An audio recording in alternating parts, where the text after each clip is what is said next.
Two signs now that you have untidy, that you are living an indisciplined and incorrect life. One, you have untidy sheets hanging all around. You have untidy worksheets hanging all around your desk.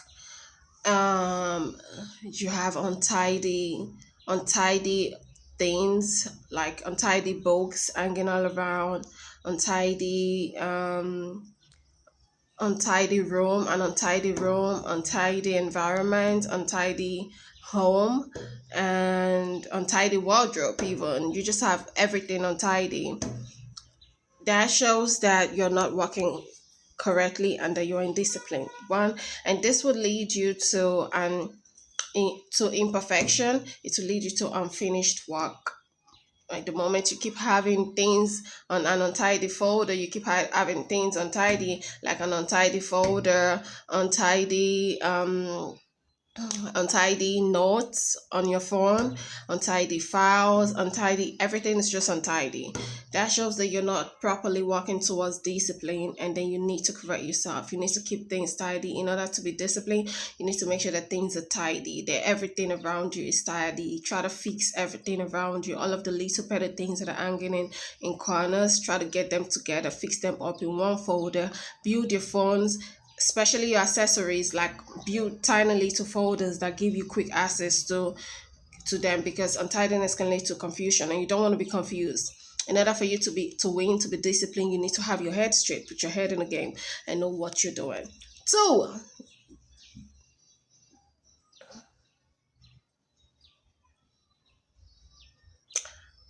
you are always tired. Two,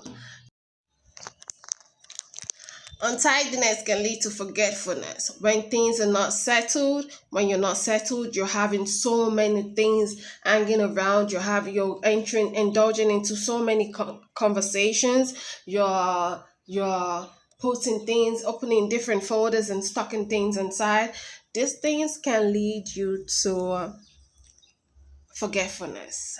So that's one reason why a lot of people tend to forget a lot of things, because they have so many things that they want to deal with, and at the end of the day they end up forgetting some of them because they didn't save them in they didn't store them somewhere. And the most important thing about forgetfulness is that it tends to give away your will your it tends to give away your memory memory capacity.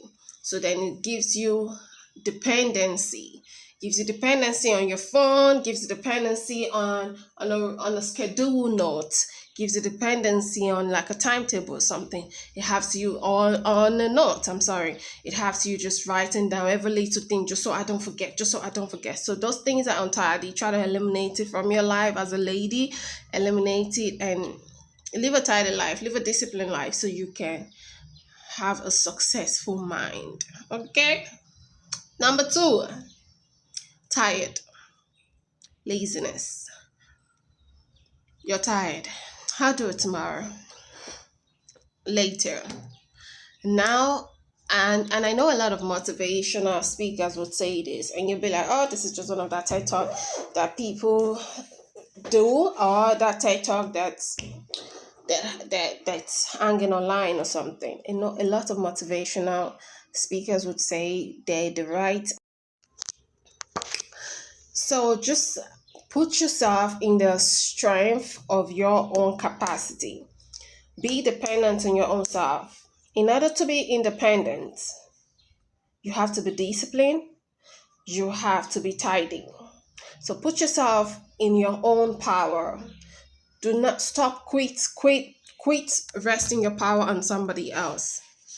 Quit resting your power on somebody else. I mean, come on, like, just quit resting your power on somebody else. Even when you were like a baby, your mother could hold you up. They wouldn't walk for you because you was going to fall. So if you didn't put the effort and put the time in, trusting yourself and just pushing your own self forward by yourself, you'd end up with a lot of unfinished things. You'd end up with things imperfect. Matter of fact, you end up with imperfection. So Quit putting your strength on somebody else. Quit depending on your nose. Quit depending on your phone. Quit depending on your phone. Quit depending on your notes. Quit depending on somebody else to inspire you. Quit depending. Just quit depending on something and put the strength, the strength on yourself. Try to remember things, whatever you can, at whatever hour. Just try to do it, and you find yourself continuously being disciplined, organized, and just very mindful in successive form. So you just find yourself with a successful mind when you start disciplining yourself, when you quit taking a list of everything that you're supposed to do, or you should do, or that you should say, or you should think, or you should. These things will just break out your memory strength. It's reducing the power of your brain. These things reduce the power of your brain to function as it should be. Quit trying to take all the ideas. Quit trying to take all the ideas. Quit trying to be extra. Quit trying to meet up with it. Quit thinking, if I don't do it now, forget it. Of course, if you don't do it now, something's gonna be missing. Why? Because you might miss a chance to I'm coming. You might miss a chance to just reduce the time frame of what you are going to do later, because if you do it now, it saves you time to do it later, to not do it later. Sorry, it saves you time by getting it done. It saves you time by giving you an insight of a continuity, by giving you by helping your mind, your brain and your mind function in senses that it remembers that it has work to do, so it stays functional, it stays active, it stays in control. Your brain then gets control because then it knows there's something up there that needs to be done. So let go of the too many ideas down in a lot of order.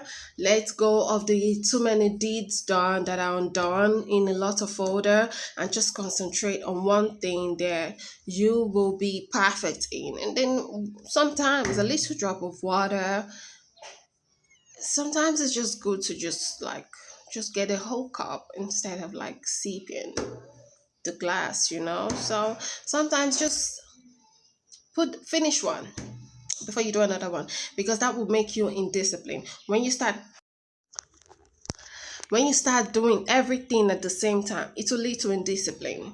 It will lead to confusion. It will lead to unfinished work. It will lead to imperfection.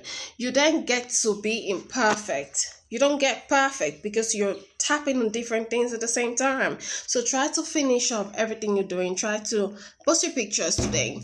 Tomorrow, write something. Next tomorrow, deal with the folders that are disorganized and need to be organized. And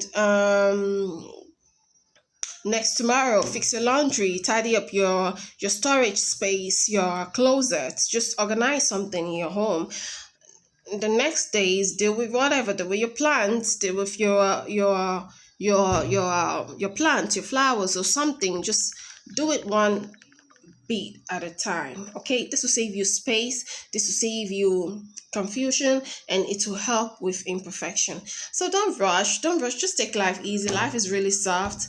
Life is super soft, but at the same time, do not be missing opportunities.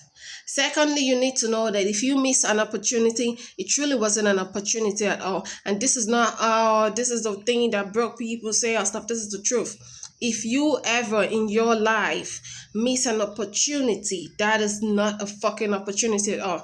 Because the only person that sees before you is yourself. And that is the God that is inside of you. It's yourself, in the sense that you was there before, you were there after. Before my hands moved, my hand knew that it was going to move. So it allowed it to move because it needed to move in that motion. It was safe. Your body would not put you in trouble. The only reason why we get in trouble too much is because we are resistant to our own safety. And our body is like, no, I'm tired, I don't want to do this, I want to. When your body is in a mood in the mood of resting, in rest mode, you will keep pushing forward, thinking, oh, hard work, I need to work hard, I need to keep going, and that's gonna bring forth results. Hell yeah, you gotta, don't be lazy, don't be a lazy ass. Get your fucking ass up, but listen to yourself. Don't be thinking that if I don't do this right now, then I'm done. Most times when you're rushing things like that, you get to make a lot of mistakes. Okay? Don't be too pushy about the things that you should do or the things that are necessary for you to do. You need to know the difference between your needs and your wants, okay? So that you don't end up with an indisciplined or disorganized life. Try to be in control. Don't let confusion troop in. And don't think that missed opportunities are like the end of your life. If you miss an opportunity, it probably wasn't that opportunity that was going to give you that spark. If an opportunity is going to give you the spark, believe me, when that opportunity comes, it will give you the spark. So many of these opportunities that we are grabbing, you have no idea what's in front of you. You're thinking, oh, I had to grab this, I had to grab this, I had to grab it. You could have just gone one go or two, but you went through so many processes because you think if you don't grab all the opportunities, then you will lose something. Well, guess what? When you're not even grabbing nothing, you're not losing anything at all. The only reason why you lose is because you grab. So just because you have. So just stay contented and work hard towards a better life, and do not suck for lost opportunity. Then organize your life. Get discipline. Discipline. Be a sexy girl, be a sexy boy, discipline in having a cute folder. Your phone tells a lot about you. Okay? But I love you.